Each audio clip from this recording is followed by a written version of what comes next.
Nigeria's federal government has announced earnings of 5.21 trillion naira from oil, gas, royalties, and joint ventures in the first 6 months of 2025. This performance represents progress compared to last year, yet it still falls short of the ambitious 15 trillion naira revenue target for the year. The government also recorded a strong increase in non-oil tax collections, signaling gradual diversification of revenue sources.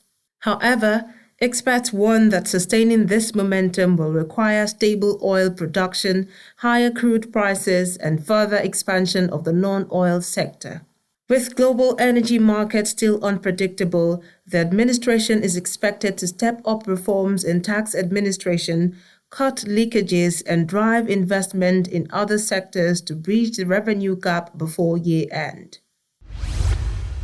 The Central Bank of Nigeria has confirmed plans to relaunch the e-Naira, its national digital currency, with renewed focus on accessibility and user trust. Since its initial rollout, adoption has been limited, with a high percentage of e-Naira wallets remaining active. The new push will introduce features like offline transaction capabilities, easier onboarding without complicated documentation, and closer integration with everyday payment channels and government services. The CBN says the revitalized e-Naira will complement cashless policies, enhance cross-border transaction efficiency, and cement Nigeria's leadership in Africa's growing digital finance sector.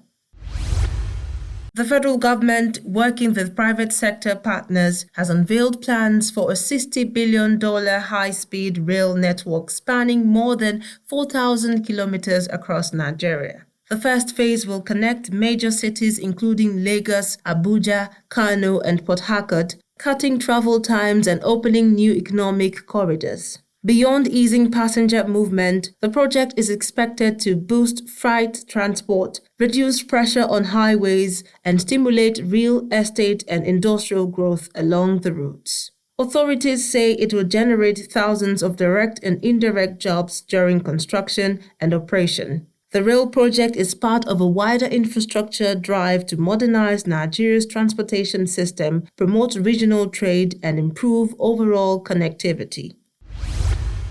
The Federal Inland Revenue Service and the Nigeria Customs Service are intensifying work on the National Single Window, a digital trade facilitation platform designed to streamline the import and export process. The system will integrate the operations of multiple agencies into a single online portal, enabling traders to submit documents and payments more efficiently. Officials say this will cut clearance times, reduce bureaucratic issues, and help Nigeria recover billions of naira lost annually to inefficiencies. It is also expected to improve transparency, curb corruption at ports, and align the country with global best practices in trade management.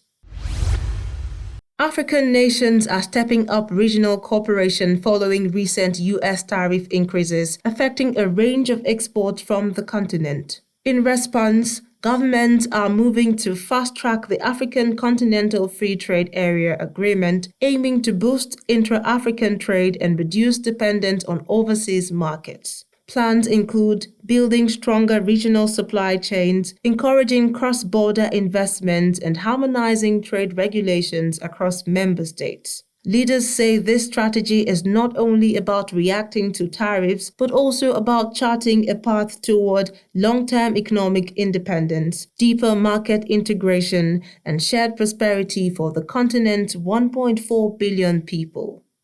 And that's business news on Global News. In Abuja, I am Tomsinime Natus.